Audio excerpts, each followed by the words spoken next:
jam 7:05 ya, saya diberi waktu cuma 30 menit ya. Jadi saya pergunakan waktu ini dengan sebaik-baiknya. Saya ucapkan selamat pagi Bapak Ibu yang dikasihi oleh Tuhan ya, Shalom. Senang sekali pagi ini saya bisa berjumpa kembali dengan Bapak Ibu sekalian ya. Udah lama kita nggak ketemu saudaraku ya, karena pandemi COVID-19, protokol ya. Tapi puji Tuhan kita bisa ketemu ya. Dan kita bersyukur kalau masih diberi kesempatan untuk bisa hadir di tempat ini. Baik Bapak Ibu, saya akan langsung masuk dalam renungan firman Tuhan. Dan renungan firman Tuhan pada pagi hari ini LCD-nya nggak jalan ya, mungkin ada gangguan ya. Tema firman Tuhan pada pagi hari ini adalah God timing atau waktu Tuhan ya. Berbicara tentang waktu ya, sampai hari ini, bahkan detik ini pun tidak ada seorang pun yang tahu apa itu waktu. Mungkin ada saudara yang tahu apa waktu? Tidak ada seorang pun. Ya. Kalau tidak ada seorang pun yang tahu, boleh saya katakan bahwa waktu itu adalah sesuatu yang misteri, ya. Betul gak saudaraku? Jadi pagi ini saya ajak saudara selain mendengarkan firman Tuhan, coba kita berpikir ya. Jadi kalau tidak ada sesuatu orang yang tahu, berarti waktu itu ada sesuatu yang misteri. Walaupun waktu itu adalah sesuatu yang misteri, tapi kita lihat bahwa apa yang di dalam dunia ini perlu dan membutuhkan waktu. Benar tidak? Saya kasih contoh. Kita lihat pohon, contoh ya saudaraku. Pohon dari biji atau dari tunas hingga menjadi pohon yang gede, pohon yang besar, itu pasti butuh waktu. Benar saudara? Betul. Nggak ada ujuk-ujuk ditanam, terus langsung jadi pohon begede. Nggak ada saudaraku. Pasti butuh waktu untuk bisa berkembang dan menjadi pohon yang gede. Kita contoh lagi, lihat seorang bayi yang mungil ya.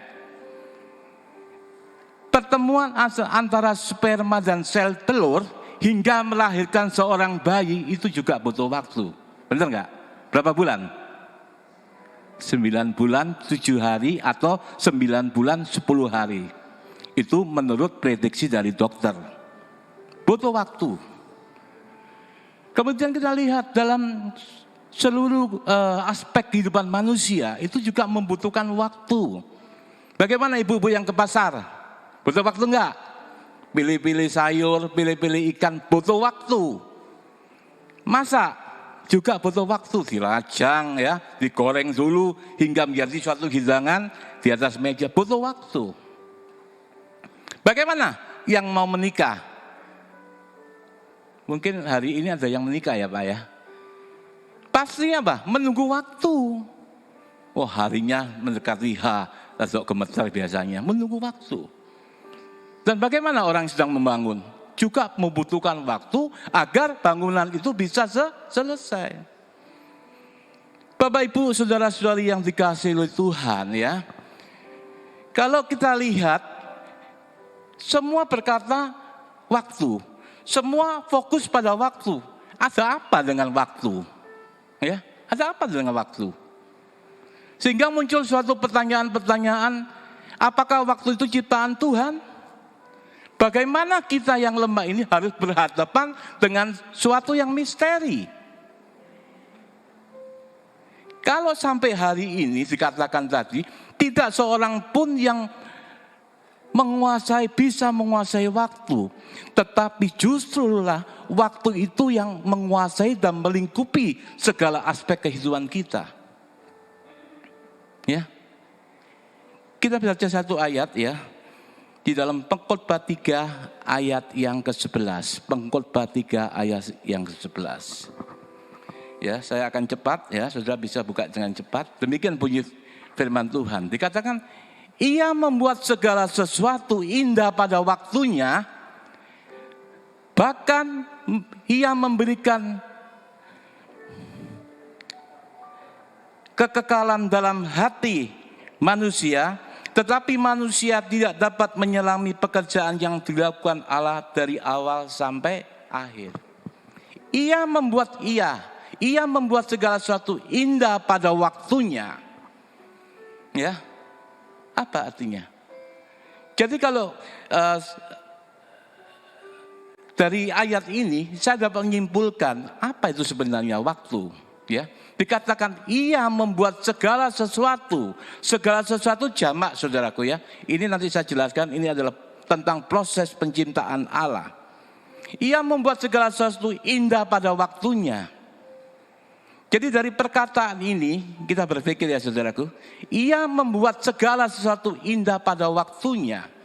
Jadi kalau saya simpulkan menurut versi Pengkhotbah 3 ayat 11, apa itu waktu? Waktu adalah agenda besar Allah yang berisi rencana-rencana Allah dan yang telah disusun oleh Allah sendiri.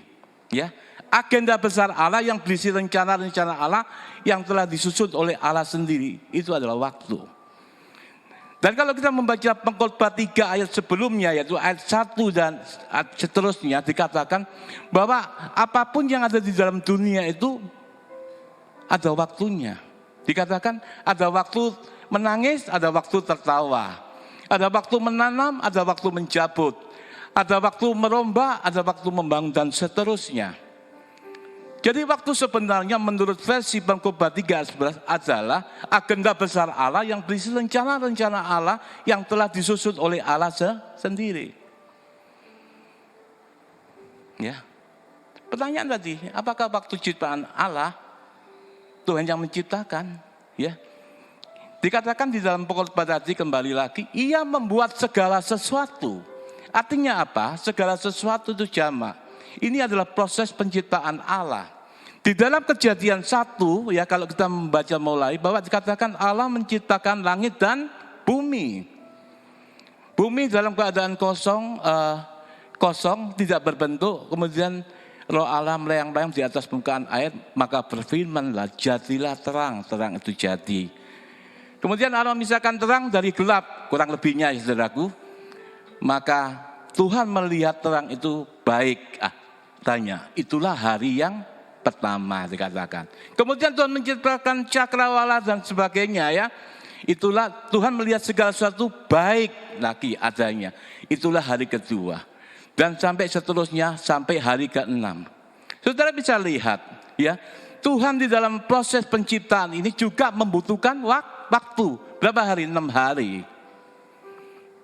Ya. Jadi pertanyaan apakah waktu itu ciptaan Tuhan? Ya benar. Dikatakan bumi masih gelap gulita. Roh Allah, jadi waktu itu adalah ciptaan Tuhan.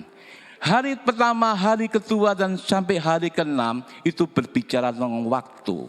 Jadi waktu itu benar-benar adalah ciptaan Tuhan. Terus mungkin sudah bertanya ya, hari, jam, tanggal itu apa? Kalau gitu. Ada lagu yang mengatakan gini, waktu Tuhan bukan waktu kita, jangan sesali keadaannya. Waktu Tuhan bukan waktu kita.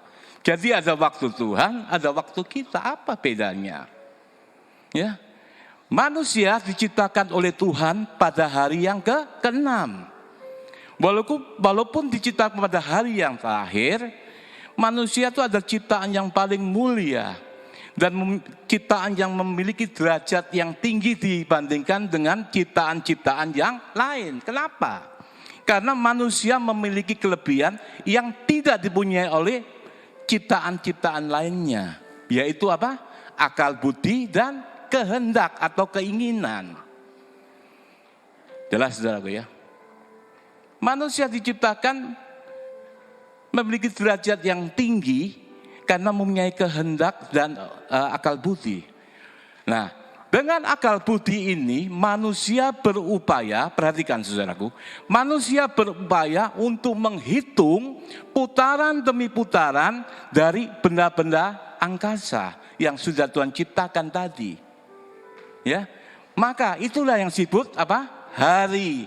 Itu yang disebut minggu, itu yang disebut bulan, tahun dan sebagainya, jam.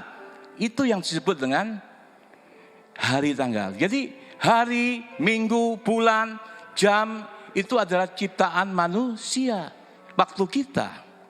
Kenapa manusia menghitung itu? Supaya manusia itu dianggap sebagai ciptaan Tuhan yang berada dalam lingkup waktu. Kemudian apa bedanya waktu Tuhan dengan waktu kita? Jelas beda. Yang jelas adalah waktu Tuhan ya Tuhan yang menciptakan. Waktu kita, waktu manusia ya manusia yang menciptakan dengan menghitung putaran demi putaran dari benang angkasa tadi. Kemudian apa bedanya? Waktu kita itu bisa diprediksi dan bisa dihitung. Ya. Tadi saya katakan pertemuan antara sel sperma dan sel telur itu istilah dokter itu kehamilan. Pada saat manusia dikatakan hamil, maka dokter akan menghitung 9 bulan lebih 7 hari atau 10 hari. Itu prediksi dokter, tapi dokter juga tidak bisa memastikan. Ya, diperkirakan anak ini lahir bulan ini. Diprediksi lahir, tapi manusia tidak bisa yakin 100% akan lahir. Ya, bisa memprediksi tapi tidak menentukan. Tapi yang menentukan adalah waktu Tuhan. Ya, maka dikatakan waktu Tuhan adalah sebuah misteri, kita tidak tahu. Ya, Tuhan yang menentukan. Jadi artinya manusia itu bisa berusaha, tetapi tetap Tuhan, waktu Tuhan yang menentukan. Manusia bisa menanam, menyirami, tapi Tuhan yang menumbuhkan. Bapak Ibu saudara-saudari yang dikasihi Tuhan. Ya, tadi dikatakan juga bagaimana kita yang lemah ini harus menghadapi suatu yang misteri, yaitu waktu. Bagaimana?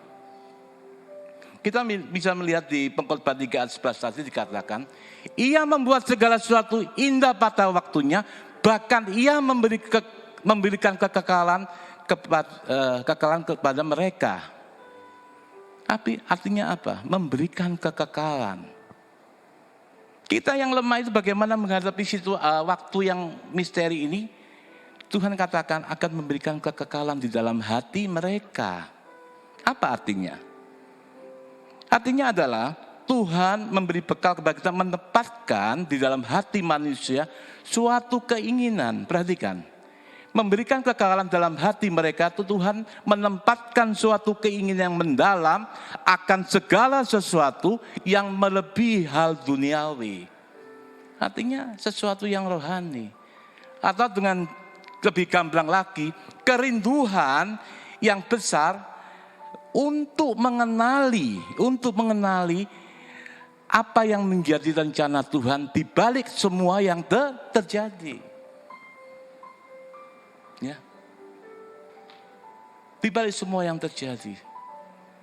Memang kalau kita perhatikan sejak awal penciptaan, Tuhan menginginkan agar umatnya ini memahami secara detail apa yang menjadi rencana Allah di dalam agenda besar Allah itu. Termasuk waktu yang sudah ditetapkan dalam agenda Allah. Oleh karena itu tidak salah kalau kita mengatakan bahwa Allah itu adalah suatu pribadi yang sangat detail dan tepat waktu. Ya saudaraku.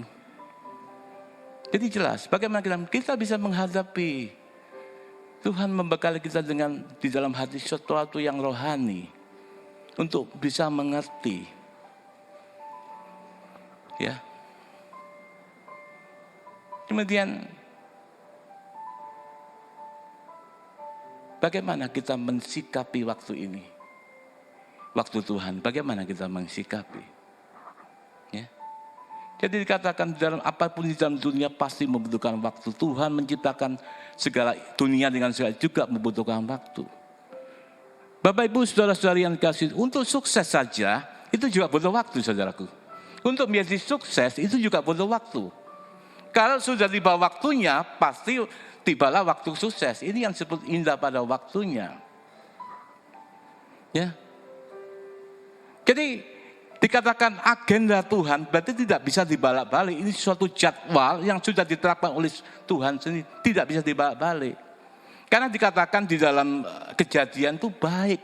Tidak ada ciptaan satupun ciptaan Tuhan yang tidak baik. Semua dikatakan baik. Di dalam versi Pengkhotbah 3:11 indah, indah pada waktunya. Indah atau baik itu lebih tepat dikatakan pas dengan apa yang Tuhan inginkan. Ya. Pas dengan apa yang Tuhan inginkan. Kemudian bagaimana kita harus mensikapi waktu Tuhan ini, ya? Bagaimana? Yang pertama, kita harus percaya. Kita harus mempercayai waktu Tuhan. Kembali lagi dikatakan di dalam Pengkhotbah 3 ayat 11 dikatakan, Ia membuat segala sesuatu indah pada waktunya. Kata membuat itu adalah kata kerja yang aktif, ya. Kata kerja aktif. Artinya menunjukkan bahwa Allah kita bukan Allah yang pasif, tetapi Allah yang aktif, saudaraku. Allah yang aktif itu artinya Allah yang bertindak. Ya. Kalau saya mengatakan saya membuat donat, saudara percaya enggak? Enggak percaya. Kalau saya katakan saya membuat donat dengan tindakan saya memang untuk tindakan saya untuk membuat dan ada hasil realnya, saudara pasti percaya. Benar saudaraku? Ada tindakan. Kalau cuma ngomong tok, ya percuma. Enggak ada artinya. Karena dikatakan ia membuat itu adalah kata kerja aktif. Adanya Allah melakukan satu tindakan untuk. Nah, jadi perlu dipercayai. Kita harus percaya waktu Tuhan. Kalau kita sitir lagi di dalam Yeremia pasal 3 ayat yang ke Yeremia 33 ayat ke-6 dikatakan sesungguhnya, ya, dikatakan sesungguhnya aku akan mendatangkan kesehatan dan kesembuhan, ya. Dan aku akan menyembuhkan mereka. Diawali dengan kata sesungguhnya, artinya tuh ini perkataan Tuhan sendiri, bukan perkataan yang biasa-biasa, tetapi suatu perkataan yang harus kita camkan, yang harus bisa dipercaya, digarisbawahi, ya, bahwa aku akan mendatangkan A besar, mendatangkan. Artinya kata kerja aktif sama dengan tadi, ia membuat. Ya. Jadi Allah itu bertindak. Sehingga kata sesungguhnya itu sebenarnya bukan bohong-bohongan, gipok-gipokan. Istilah sekarang bukan kata yang kaleng-kaleng istilah sekarang, ya. Jadi bisa dipercaya saudaraku. Bukan sesuatu yang kaleng-kaleng kalau istilah sekarang. Tapi sesuatu yang percaya. Oleh karena kita harus percaya akan waktu Tuhan. Karena Tuhan itu berdaulat atas waktu. Kemudian yang kedua, ya dikatakan apa? Bagaimana kita mensikapi? Kita harus sabar menanti waktu Tuhan. Ya. Bapak Ibu Saudara yang dikasihi Tuhan, sifat alami manusia itu apa? Cenderung untuk ingin segalanya secara instan, itu pasti. Benar saudaraku? Kalau mau ingin apa-apa, nggak bisa cepet, DPL, tidak pakai lama. Ya. Bahasa Prancisnya tuh sakdet saknyet saudaraku, ya. Kalau kita ingin sesuatu, ya, harus cepat. Bapak Ibu Saudara yang dikasihi Tuhan, kita harus mengerti dan sadar bahwa Tuhan itu punya waktu tertentu dan khusus, perhatikan, untuk menjawab doa-doa kita berdasarkan agenda yang Tuhan sudah susun. Ya, susun. Dengan agenda, tidak bisa dipaksain. Punya waktu khusus. Sehingga dan waktu itu adalah hak Tuhan. Tuhan berdaulat atas waktu, milik Tuhan. Ya, saudaraku. Sehingga kita bisa lihat banyak sekali orang Kristen dan anak-anak Tuhan yang menjadi marah dan kecewa kepada Tuhan karena doanya belum dijawab oleh Tuhan. Bukan tidak dijawab, belum mendapat jawaban daripada Tuhan. Sehingga kita berubah sikap. Apa berubah sikap? Yang dahulu mungkin pengirian kita kepada Tuhan begitu luar biasa, pelayanan kita berapi-api dan semangat, mulai pelan-pelan redup dan akhirnya padam. Bapak Ibu yang dikasihi oleh Tuhan, Tuhan menginginkan, ya perhatikan, Tuhan menginginkan kita tetap sadar dan tidak merasionalisasikan tentang rencana Tuhan, apa yang menjadi rencana secara sepihak lewat kacamata kita. Ya, artinya kita menghalalkan segala cara menurut kita baik. Ya. Dan tidak pas dan tidak pantas kalau kita memerintah Tuhan, ya saudaraku. Seringkali tidak menyadar kita loh memerintah Tuhan. Kalau kita mengingat satu, Tuhan harus segera memberi. Tuhan itu adalah Tuhan yang Maha Tahu, saudaraku. Dan Tuhan berjanji akan memberikan apa yang kita butuhkan.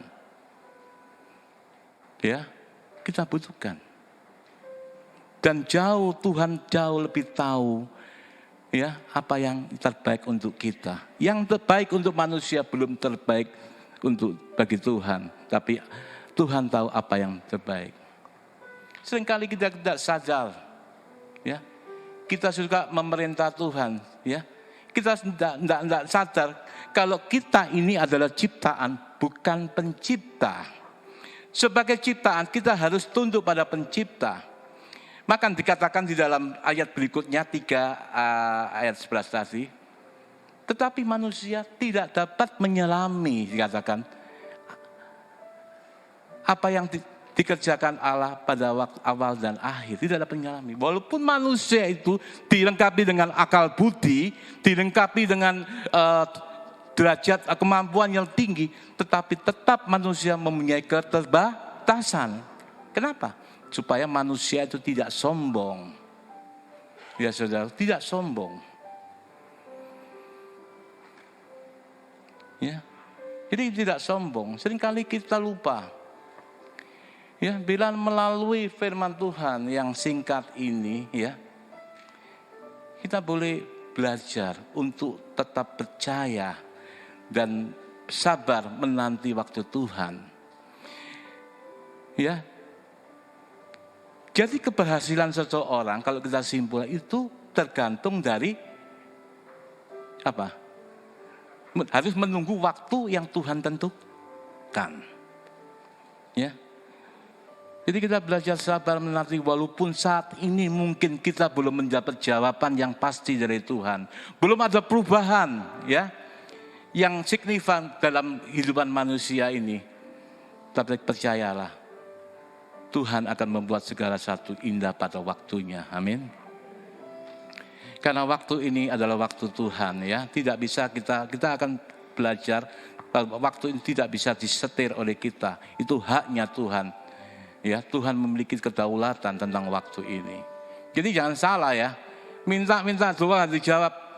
Bukan tidak dijawab, belum dapat jawaban karena ada waktu Tuhan. Perhatikan saudaraku.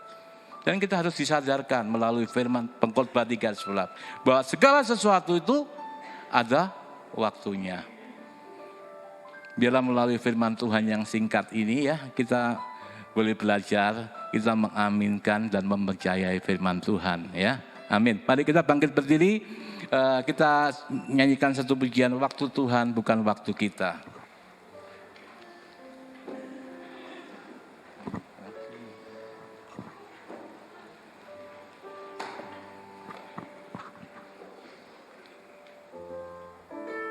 Kita nyanyi satu kali saja, nanti kita masuk dalam doa.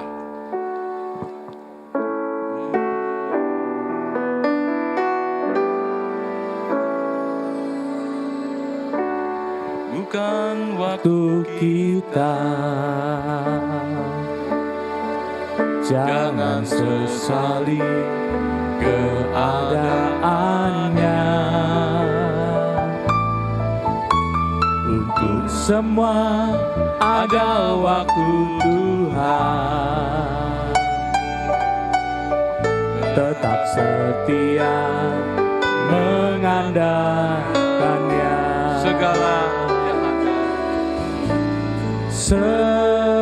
Segala yang terjadi di hidupku, janji Tuhan menghidupiku selalu. Ku yakin, percaya ada waktunya Tuhan, semua akan indah. Katakan, semua akan indah pada waktunya. Semua akan indah pada waktunya. Sekali lagi. Semua akan indah pada waktunya. Kami bersyukur untuk firman-Mu pada pagi hari ini. Hamba-Mu boleh berhenti berbicara, tetapi kami tahu tidak ada firman-Mu yang kembali dengan sia-sia. Bila melalui firman pagi ini kami boleh disadarkan bahwa waktu Tuhan itu adalah Tuhan yang berdaulat. Ajar kita sabar, kita percaya akan waktu Tuhan. Oleh karena itu mari apapun yang kita hadapi, andalkan Tuhan ya saudaraku. Dan Tuhan akan memberikan sesuatu yang indah dalam kehidupan kita. Ampuni segala kesalahan kami selama ini. Kami juga memerintah Tuhan. Biarlah pada pagi hari ini kami boleh sadar bahwa segala sesuatu adalah dari Tuhan. Tuhan, kami menyerahkan masa depan kami yang tidak kami ketahui kepada Tuhan Yesus Maha Tahu. Terima kasih Tuhan buat firman-Mu. Kami sudah terberkati dengan firman-Mu pada pagi hari ini. Di dalam nama Tuhan Yesus kami berdoa dan ucap syukur. Amin.